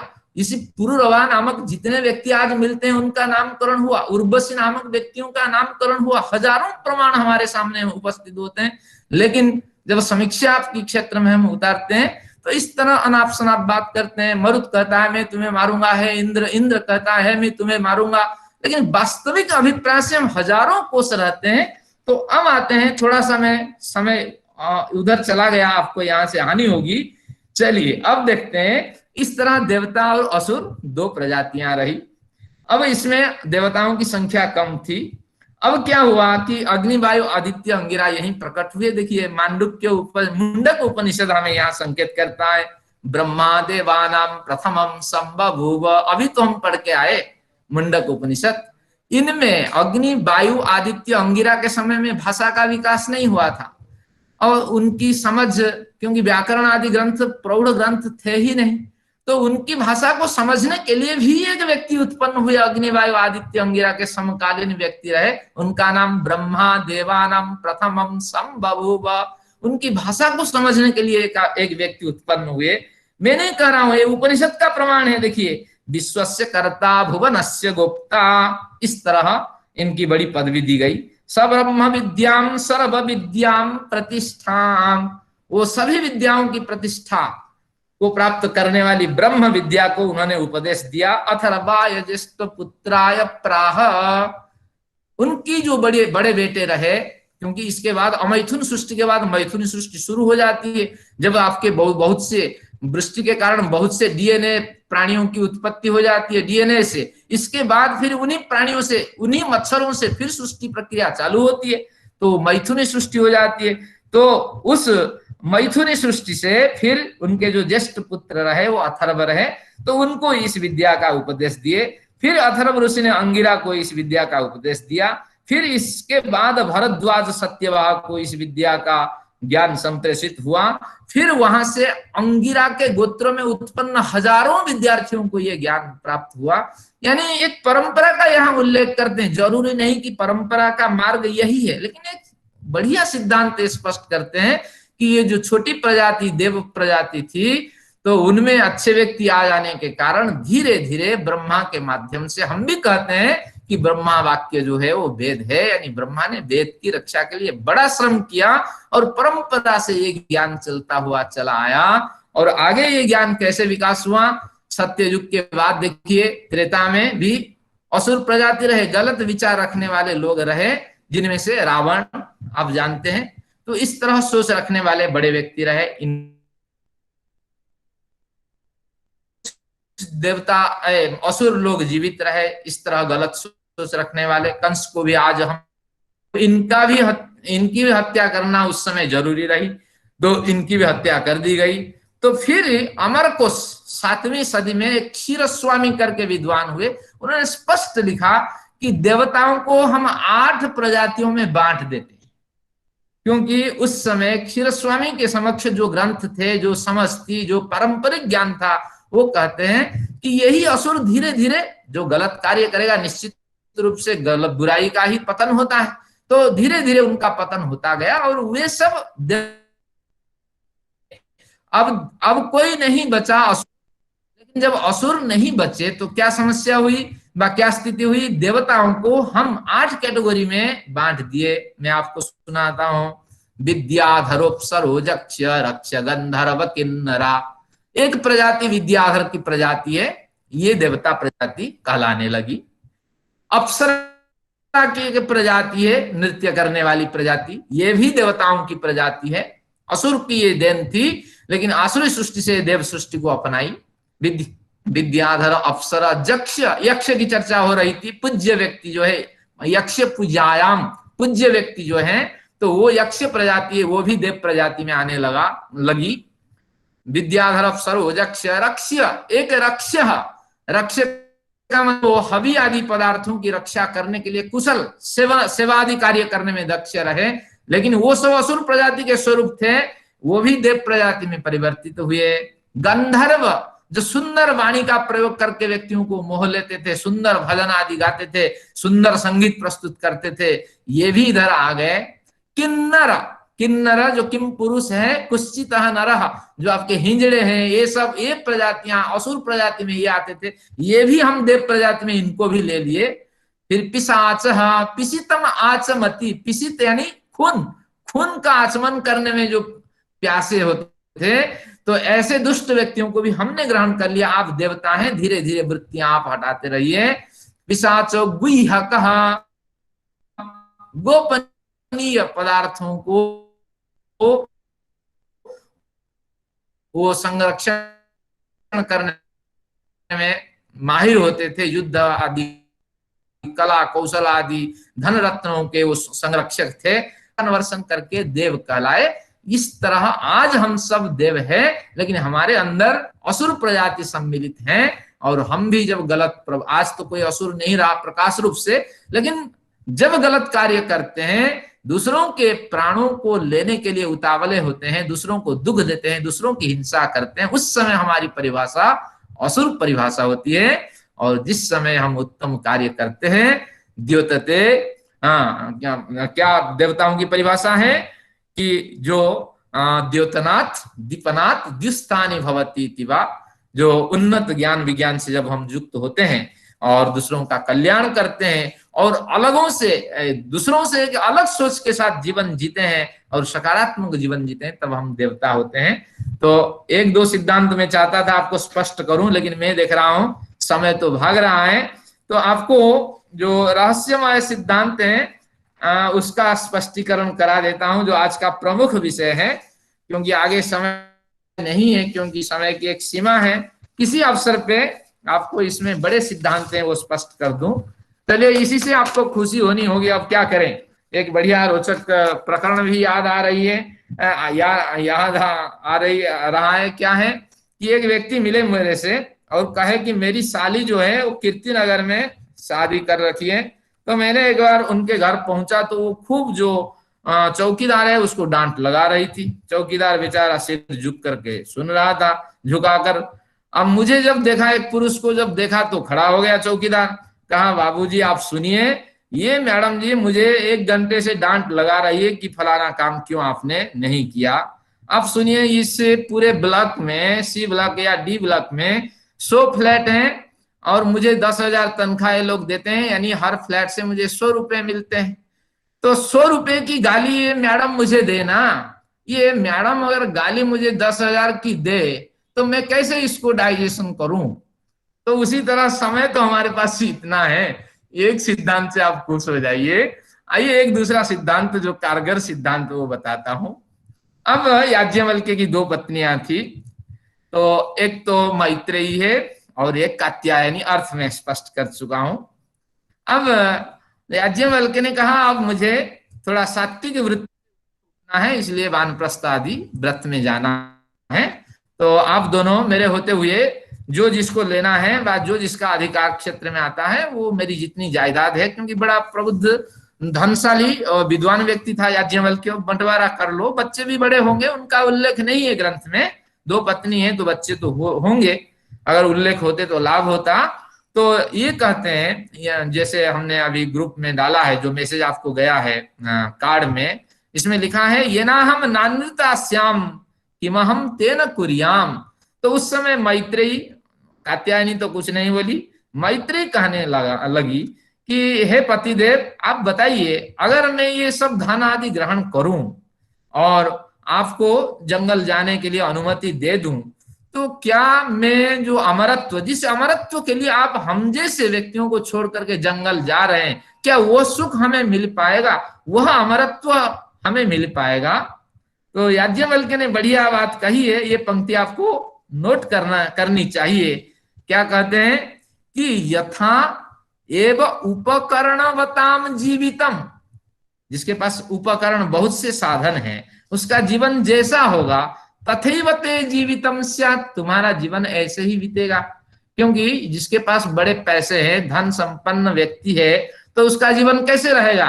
अरे 10 नौकर रखेगा, 10 को डांट लगाएगा, 10 के पीछे लगेगा, और आवाज निकलते ही रामदेव के यहाँ से सामान आके पहुंच जाएगा, ड्राइवर लगा रहेगा।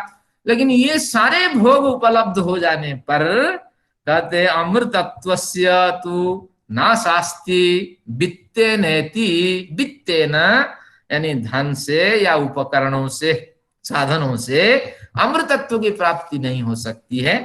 तो फिर वो मैत्रेयी कहने लगी, तो मुझे समझाइए जिससे मुझे अमृतत्व की प्राप्ति होगी। तो 4 मिनट में हम याज्ञवल्क्य के विचार समझाते हैं।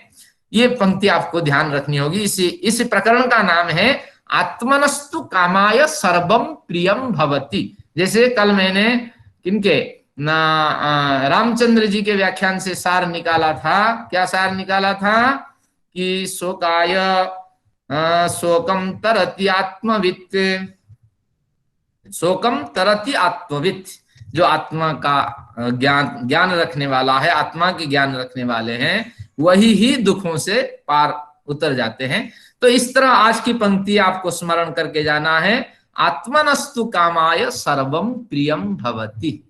आत्मन, अपने आत्मा के कल्याण के लिए जितने सहयोगी कारण हैं वो सब मेरे लिए प्रिय हैं। अगर आपको व्याख्यान सुना करके मेरे आत्म कल्याण हो रहे हैं तो आप मेरे लिए प्रिय हैं। अगर पत्नी हमारे घर में है और उसके विचार हमारे विचार में मेल खाता है और उसके विचार से, उसके प्रयत्न से मैं आत्म कल्याण के मार्ग में 10 कदम चल पाता हूं, निश्चित रूप से वो पत्नी मेरे लिए प्रेयसी है। पति भी प्रेयान है, पुत्र भी प्रिय है। लेकिन अगर मुझे वो 10 कदम पीछे खींच देती है या बच्चे पीछे खींच देते हैं, वो प्रिय नहीं है। देखिए उनके विचार से मैं आपको स्पष्ट करता हूं। नवा अरे, यानी मैत्री को याज्ञवल्क्य के उपदेश दे रहे हैं। अरे हे पत्नी, पत्युः कामाय पतिः प्रियो भवति। पत्युः कामाय, पत्नी पति की कामना करती है कि ये पति खुश हो जाए, प्रसन्न हो जाए, और अगर पति खुश हो जाए तो पत्नी निश्चित रूप से खुश है। लेकिन पत्नी का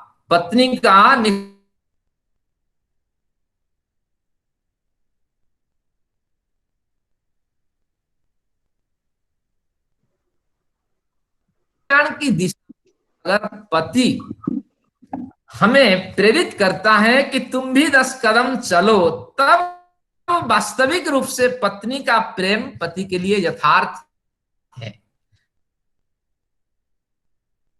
अगर पत्नी तो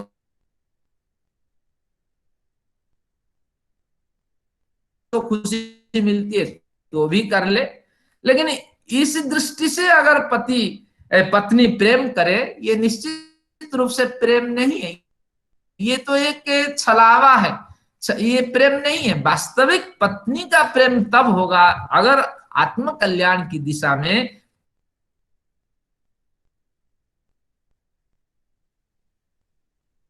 फिर उलट करके वही कर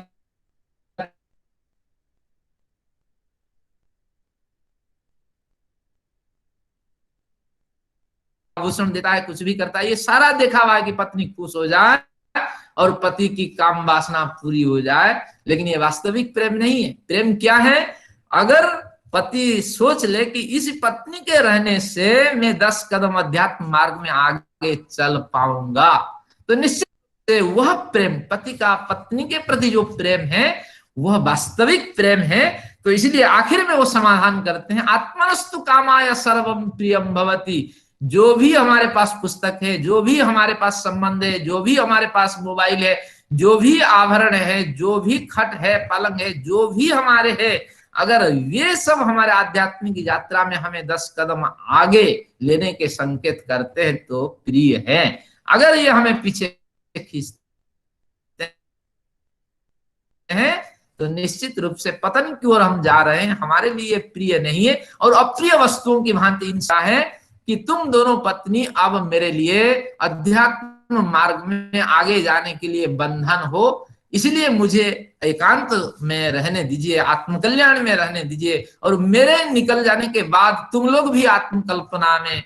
डूबोगे और तुम्हारा कल्याण होगा। लेकिन मेरे होने पर तुम मेरे लिए खाना बनाओगे, मेरी उपासना के लिए मेरे वस्त्र साफ करोगे, मेरे लिए श्रम करते रहोगे, आत्मकल्याण की दिशा में आगे बढ़ नहीं पाओगे। इसलिए यही मार्ग है कि मैं आपसे अलग हो जाऊं, और अवस्था के हिसाब से व्यक्ति तो मार्ग अलग कर लेता है। तो ये बढ़िया उदाहरण है। तो आत्मनस्तु कामाय सर्वम प्रियम भवति। मैं अगर व्याख्यान तैयार कर रहा हूं, इसके पीछे भावना भी यही है कि आप लोगों को साधन बनाकर मैं भी अध्यात्म मार्ग में 10 कदम चल सकूं। तो आगे फिर आखिर में एक बढ़िया सिद्धांत तो बताते हैं, आगे समय नहीं है, ये भी स्मरणीय है कि आत्मा वा अरे द्रष्टव्य श्रोतव्य मंतव्य निधिध्यासितव्य। ऐसे जो आत्मा आत्म कल्याण के लिए व्यक्ति है वही यहाँ जो दूसरी आत्मा है परमात्मा को जानने के लिए प्रयत्न करता है, तो वह परमात्मा निश्चित रूप से साक्षात्कार के योग्य है। उसके बारे में हमें चाहिए, मनन करना चाहिए,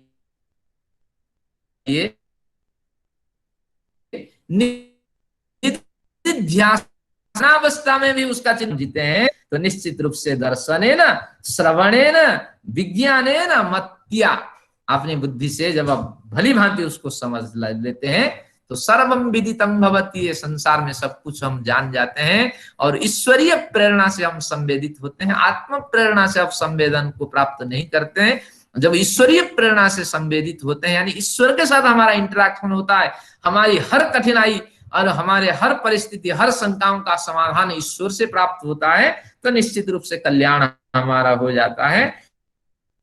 तो इस तरह ये उपनिषद एक बड़ी रोचक उपनिषद है, जीवन में इसको पढ़ना चाहिए। तो क्यों पढ़ना चाहिए? आत्मनस्तु कामाय सर्वम प्रियम भवति। केवल ये उपनिषद नहीं, ये 11 उपनिषद को आपको सुनना चाहिए, पढ़ना चाहिए, क्योंकि हम सभी चाहते हैं कि आत्म कल्याण हो जाए और निश्चित रूप से हमें लाभ मिले।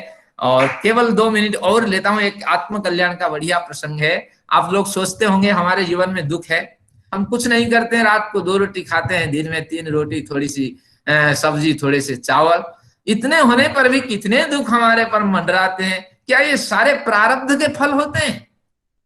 नहीं नहीं, प्रारब्ध के फल नहीं होते हैं। प्रारब्ध के फल थोड़े होते हैं, क्रियमाण कर्म के भी थोड़े होते हैं, लेकिन जन्म लेने की ये सजा है।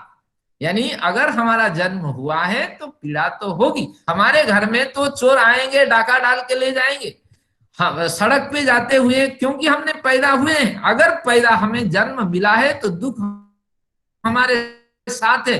कोई दूसरा व्यक्ति आके गाड़ी से टक्कर मार के हमें विकलांग भी कर सकता है, मकान गिर सकता है, मृत्यु होता है हमारे साथ। पिछले जन्म में ये सब कुछ न होने पर, प्रारब्ध न होने पर, क्रियमाण में हमने ऐसा कुछ न करने पर क्यों होता है? इसलिए होता है तुम लोग पैदा हुए हो। ध्यान रखिए, हमारा हमेशा प्रयत्न होना चाहिए जन्म ही समाप्त हो जाए। समझ होने के बाद ईश्वर से प्रार्थना करते रहिए कि ऐसा कुछ कर्म, अनहोनी कर्म हमसे कराइए जिससे ये जन्म ही हमारा न रहे। जब जन्म ही हमारा नहीं होगा तो निश्चित रूप से हमें ये कष्ट नहीं मिलने वाला है। तो इसीलिए हमारा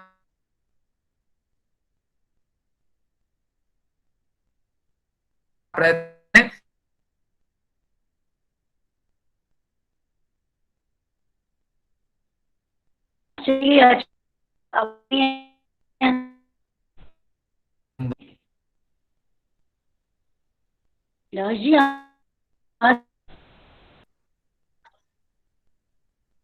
समाप्त करता हूं।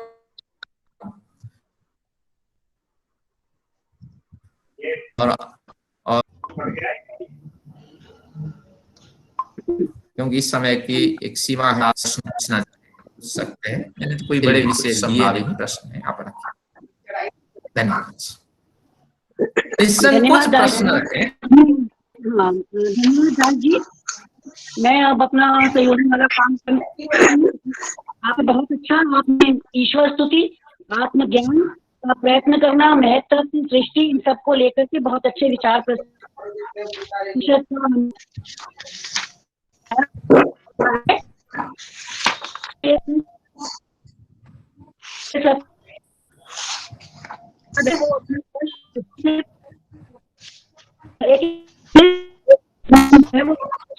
मिनट के लिए।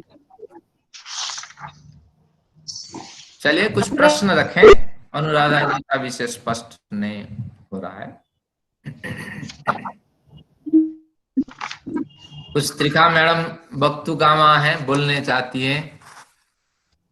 नहीं, मैं पूछना चाह रही थी, पर वही मैं देख रही हूँ कि एक अध्याय में कुछ वो बताया है देवताओं और राक्षसों वाला ना, वो प्रसंग कुछ ज्यादा मुझे स्पष्ट नहीं हुआ, तो वही मैं सोच रही थी कि आपसे पूछूं, पर शायद टाइम काफी हो जाएगा उसमें। हाँ, तो बताया ना देवता और राक्षस परस्पर लड़े नहीं, वो प्राण वो प्राण कथा को का मैंने, सार यही है। नहीं नहीं, प्राण का कुछ था ना उसमें, कि प्राण के द्वारा ये जीत लेंगे, हमें देवों ने जीत लेना था प्राण से। चलिए मैं स्पष्ट कर देता हूँ, कथा है, मैंने इसको हाँ। सिद्धांत पक्ष में कन्वर्ट कर दिया। तो हम्म। इस तरह उन्होंने कहा ओंकार का उच्चारण कर हम देवताओं पे विजय प्राप्त कर लेंगे।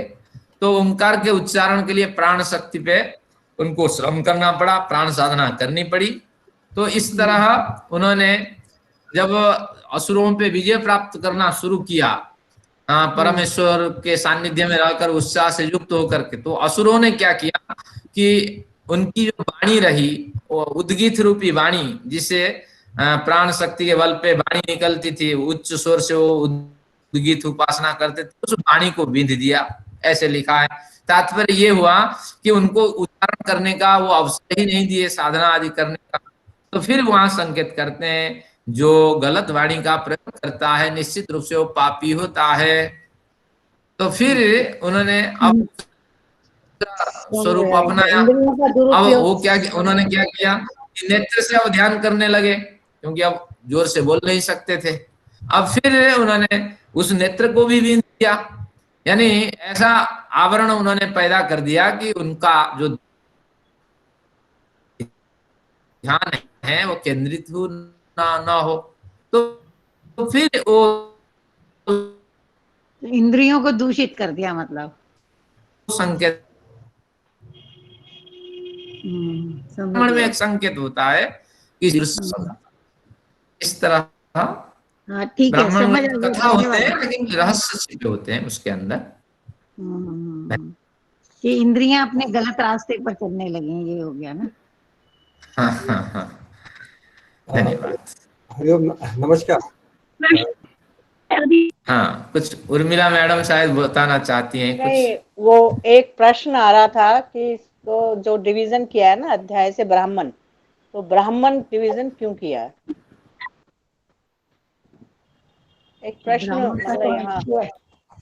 हाँ हो जी, रहा था। ब्राह्मण से तो जुड़ा ही हुआ है तो हाँ इसलिए जी, दोबारा ब्राह्मण क्यों आ गया?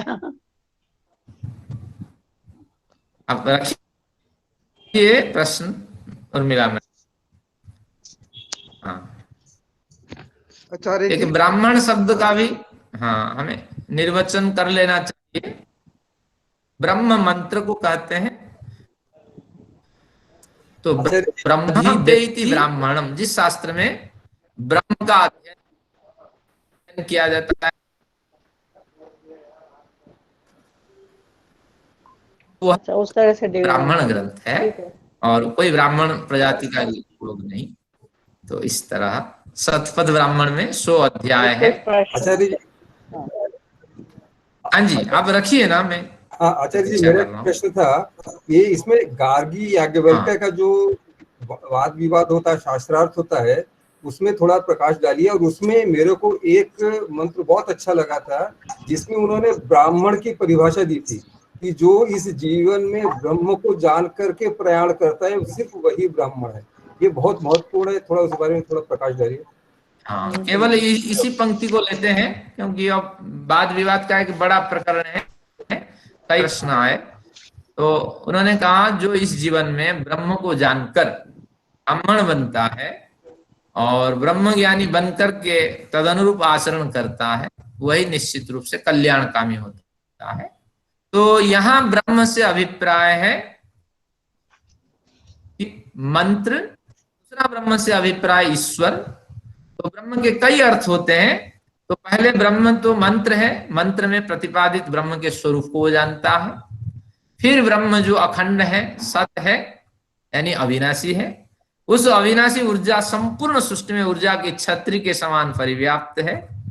और चित्त है, चेतना स्वरूप, ये ऊर्जा चेतना से भी युक्त है। सारी ऊर्जाएं अचेतन होती हैं, जिधर भाग उधर भाग जाती है।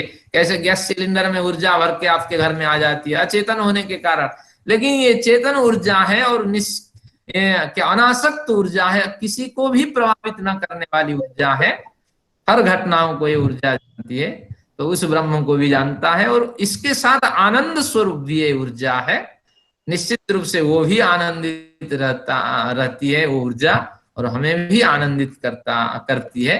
तो इस तरह मंत्र और अखंड जो सच्चिद आनंद स्वरूप को जो व्यक्ति जानता है तो निश्चित रूप से ईश्वर के प्रति आभार व्यक्त करता है और ईश्वरीय सृष्टि कभी, इस सृष्टि के प्रति कभी हिंसा नहीं करता, सभी प्राणियों में ईश्वर का संदर्शन करता है, ईश्वरीय सृष्टि को आगे बढ़ाता है। तो उसके जीवन काम आदि कर्म होते हैं, तो फिर धीरे धीरे उसका जन्म सुधरता है, अच्छे जन्म लेते लेते फिर जीवन मुक्त हो जाता है। यही उसका कल्याण का मार्ग है। एक जन्म में तो कोई हो नहीं सकता, कल्याण को प्राप्त कर नहीं सकता। इसमें आचार्य जी सबसे महत्वपूर्ण ये है कि मतलब वह ही केवल ब्राह्मण है। मतलब मेरा ये कहना है कि वैदिक युग में जन्मगत ब्राह्मण वैश्य सब प्रथा नहीं था, उसमें वैदिक युग में था जो ईश्वर को वास्तविक रूप से जानता है और ऐसा जीवन जीता है, सिर्फ वह व्यक्ति ही ब्राह्मण कहलाने लायक है। ये मेरा कहना है। इस चीज को आज के जमाने में सबको बताने की बहुत ज्यादा जरूरत है। लोग कम में घूम रहे हैं। हाँ, ये सबको जानना चाहिए कि पहले ईश्वर को जानो फिर ब्राह्मण बोलो अपने को, उसके पहले नहीं। ये मेरा कहना है कि वैसा जीवन भी जियो, उसके बाद जाके वो ब्राह्मण कहलाने लायक है। ये ग्रंथ में बहुत अच्छा मेरे को दिखाया गया, ब्राह्मण की परिभाषा दी है। कुछ उर्मिला मैडम जी बड़े देर से प्रतीक्षा में हैं। नहीं, मैं तो सुन रही हूँ। आचार्य जी, हम तो हाँ जी, हाँ, मैं ये कहना चाह रही थी, मतलब एक रिक्वेस्ट वेद संस्थान को कि जैसे अभी आप दर्शन पढ़ा रहे हो ना, ये इतने अच्छे ग्रंथ हैं, ऐसे लग रहा है सुन के जो डेली सुन रहे हैं कि एक लेक्चर तो बहुत थोड़ा है, इनके लिए ये भी पढ़ाए जाने चाहिए। जैसे कुछ 2-4 उपनिषद, जैसे आप जैसे आज के उपनिषद के लिए आपने कहा, मतलब जिसमें इतनी अच्छी बातें, तो ये वेद संस्थान जैसे ऑनलाइन ही हमारा चलता रहे अगर कभी पॉसिबल हो तो ये एक दिन में तो वाकई ये इनको समझना, और मतलब एक अनुरोध है सिर्फ, अगर वेद संस्थान इसको माने तो आगे। गाली तो 100 रुपये, मैंने तो कहा ना, गाली तो 100 रुपये की देनी चाहिए मैडम जी को। अगर 10,000 की गाली देगी तो कैसे संभव है। तो समय तो छोटा। नहीं आपका, लेकिन बढ़िया विचार कभी भविष्य। प्रश्न है कि आपने बताया कि दाम्पत्य जीवन का उद्देश्य आध्यात्मिक यात्रा में एक दूसरे का सहयोगी होना है। इस प्रकरण में कोई विवाह संस्कार में भी मंत्र आता है सप्तपदी में, जिसमें आध्यात्मिक उन्नति की चर्चा हो? वही तो हाथ पकड़ करके, यानी पाणिम संपीड्य उत्तराभिमुखी भूत्वा कितना सप्तवाक्यम वाक्यानि ब्रूया।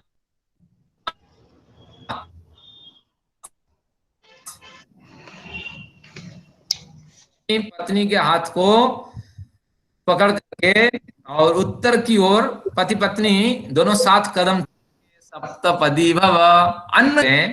फिर आगे कहते हैं प्रजा की वृद्धि के लिए, उत्तम संतान उत्पन्न करने के लिए। बच्चा अगर नालायक हो जाए तो आपके संकल्प निरर्थक है। तो इसलिए उत्तम संतान की प्राप्ति के लिए हम 2 कदम चलते हैं आगे। यानी ये 7 जन्म का नहीं है चक्कर, 7 फेरा नहीं है, हम 7 कदम चलते हैं। महत्वपूर्ण वो सप्तपदी के वाक्य है। जीवन की जो हर कठिनाई है, हम दोनों उसका सामना करेंगे और इस तरह समृद्ध, यानी उत्तम संतान से, उत्तम अन्न से, रायस्पोषाय, इतना अन्न हम उत्पन्न करेंगे कि हजारों प्राणियों को हम कल्याण कर पाएंगे। मरने के बाद भी ये अन्न दूसरों को मिलेगा। आपकी मृत्यु हो जाती है, वेद संस्थान जाता है पैसे। क्या बढ़िया वो जीवन जिसने जिया है कि वो लिख के गए हैं वेद संस्थान को इतने पैसे दे देना है। तो निश्चित रूप से ये संकल्प का वाक्य है। तो इस तरह जीवन जिया जाए, यही तो इसमें कहा गया है। बधवा साहब ने सप्तपदी का स्मरण कराया। सखे सप्तपदी, हे सखा मेरे साथ तुम 7 कदम चलो। जीवन की ये 7 कठिनाइयां हैं जो है, उसको हम दोनों हल करेंगे, साथ में रहेंगे और इसका समाधान करेंगे। ये बढ़िया विचार है। धन्यवाद। मैं सचदेवा जी से प्रार्थना करती हूँ कि वे आचार्य जी का धन्यवाद करें। प्रेम कुमार सचदेवा जी, प्लीज आचार्य जी का धन्यवाद करने के लिए। नहीं, एक प्रश्न मेरा था अभी। हेलो, हाँ जी, रखिए। पूछिए। हाँ, ये अभी प्रश्न पूछ सकते मुखर्जी साहब ने जो कहा है ना कि जो ब्रह्म को जान लेता है वही ब्राह्मण है, जरा ये इसका मंत्र संख्या बताएंगे? मैंने पुस्तक खोली हुई है, तो अध्याय 2 का चौथे ब्राह्मण का है मंत्र, एक ठीक है। वही मतलब संघ है। हाँ, तो इसमें कौन मैं सा आपको मंत्र है? मुझे तो कोई हाँ, मंत्र नहीं समय दिखाई का दिया। हाँ समय का अपव्यय होगा, मैं आपको व्हाट्सएप में मैसेज कर दूंगा। धन्यवाद ठीक आपकी है, रुचि के लिए। धन्यवाद।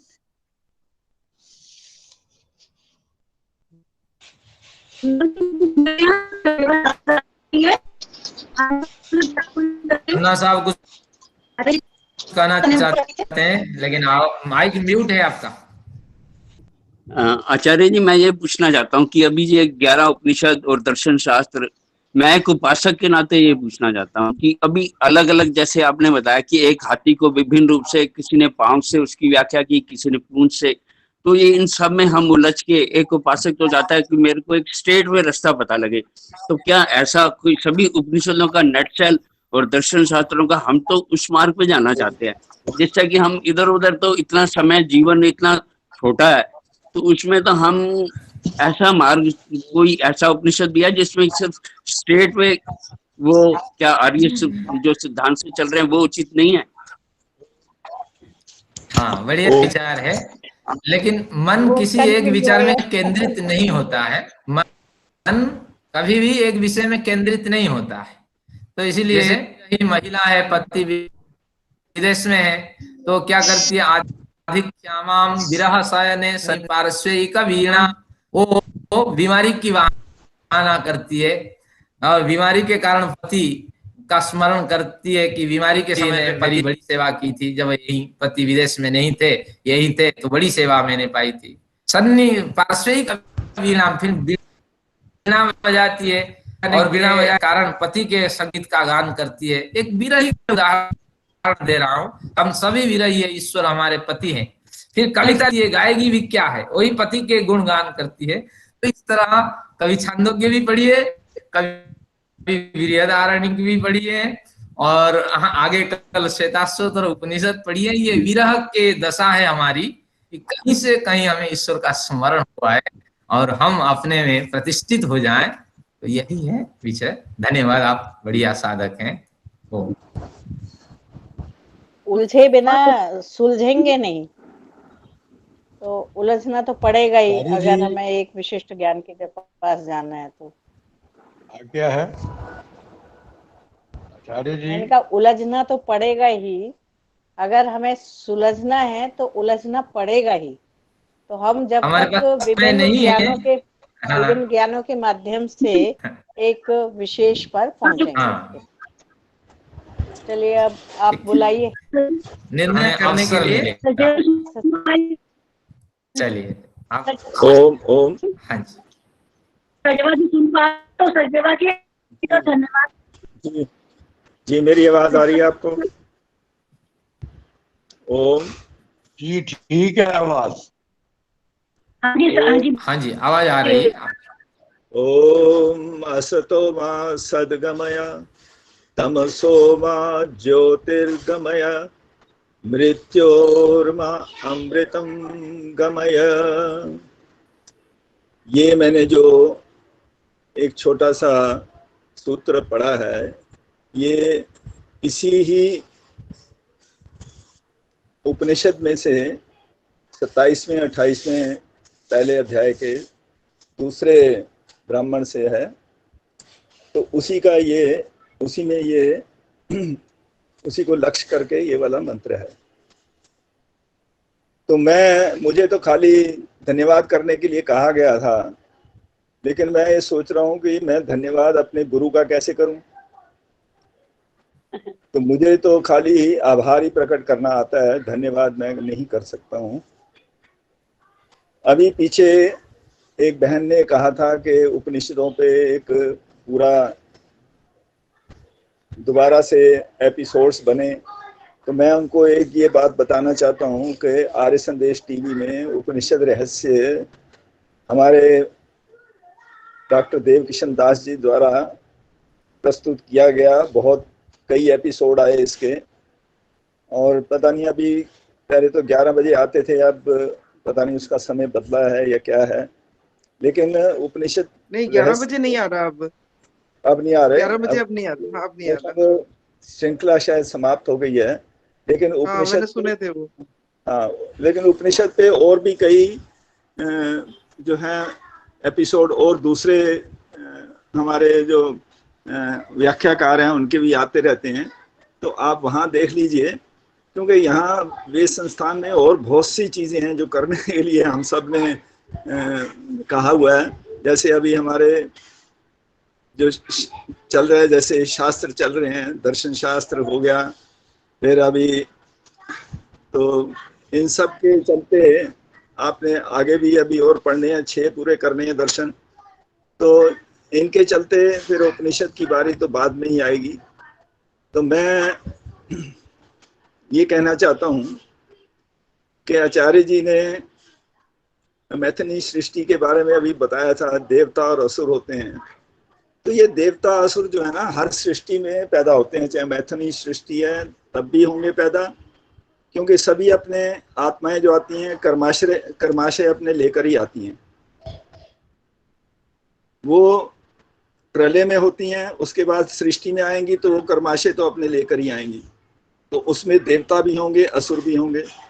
जो देवता थे वो आदि ऋषि थे, जिन्होंने वेद ज्ञान को ग्रहण किया ईश्वर से और फिर आगे चलाया, तो ये तो देवता हो गए। और असुर जो हैं वो तो हर उसमें होते ही हैं। तो अब भी कौन से देवता असुर अब भी हैं। आज की डेट में देवता भी हैं, असुर भी हैं। आप सब लोग जितने सुन रहे हैं, आप सब देवता हैं और असुर बाहर बैठे हैं जो सुन नहीं रहे। तो ये चक्र तो सृष्टि में जो चलता ही रहेगा। दूसरी बात अभी बताई गई कि आत्मा के कल्याण के लिए ही मैं सब कर्म करता हूं, याज्ञवल्क्य जी ने बोला था। ये तो स्वाभाविक प्रकृति है हम लोगों की कि हमारा आत्मा जो है अपने लाभ के लिए ही सब काम करता है, और करना भी चाहिए। लेकिन ये है कि आत्मा को ज्ञान भी प्राप्त करना चाहिए। तत्व ज्ञान की प्राप्ति करे, विवेकी बने, तभी वो मोक्ष मार्ग में पहुंच सकता है, प्रकृति का उपयोग कर सकता है, ना कि उपभोग भी नहीं। भोग तो छोड़ दो, वो उपभोग भी नहीं करता, उपयोग ही करता है खाली। तो ऐसा विवेकी बन जाए तो जैसे आज उपदेश दिया गया, अंतिम उपदेश, कि मुक्ति के प्रयत्न के लिए हम प्रयत्नशील रहें, उसके लिए ये विवेक जो है सबसे बड़ी चीज है। तो मैं आचार्य जी का आभार प्रकट करता हूँ, पुनः सभी श्रोताओं की ओर से आभार प्रकट करता हूँ कि उन्होंने आज अपना मार्गदर्शन दिया। और क्योंकि ये आखिरी एपिसोड है, तो सभी जितने भी हमारे उपदेष्टा रहे हैं अब तक, उन सबका भी धन्यवाद। सभी श्रोताओं को धन्यवाद, और पुनः धन्यवाद करते हुए शांति पाठ, तो शांति पाठ भी मैं ही कर देता हूँ। देवा जी, मैं उनको इनवाइट करती हूँ, दास जी को। ठीक है, जैसे आपकी इच्छा, जैसे आपकी इच्छा। ओके, ठीक है। सूचना दीजिए कल की जी।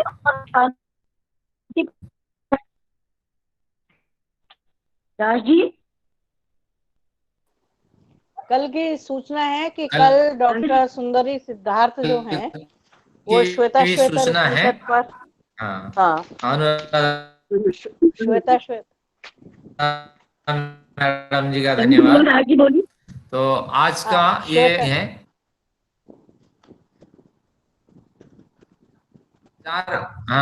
के इंद्रप्रस्थ महिला महाविद्यालय में उनके भी बच्चे हैं, तो गीता रानी और उनकी शिष्या 2, गीता रानी और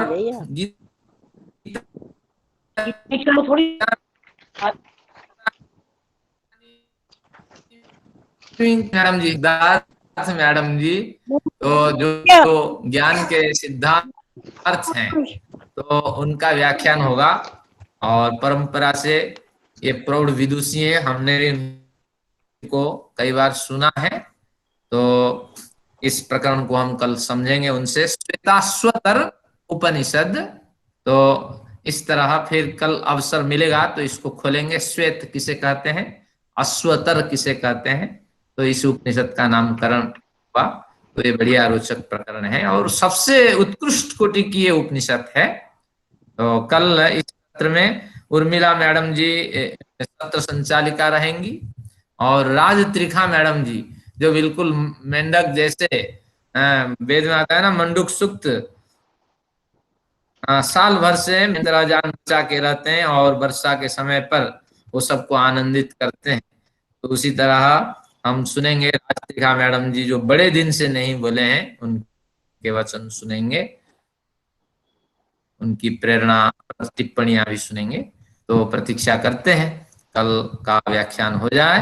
तो और मैं एक बार फिर आज का सूत्र याद दिलाता हूं, आत्मनस्तु कामाय सर्वम प्रियम भवति। तो आत्मा की कामना के लिए, कल्याण के लिए समय के अनुसार सत्र समाप्त करते हैं।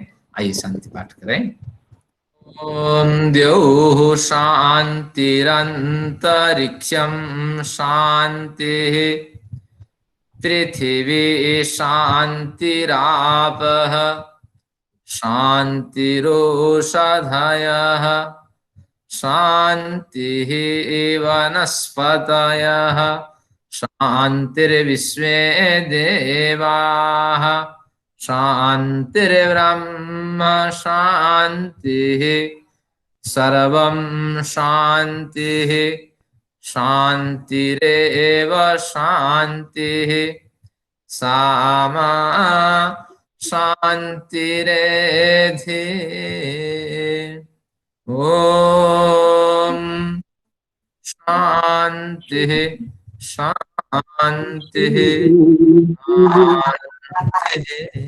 ओम सभी का कल्याण हो, देश से महामारी जल्दी समाप्त हो, आप सभी लोग स्वस्थ और निरोग रहें। तो परमेश्वर से इस तरह प्रार्थना करते हुए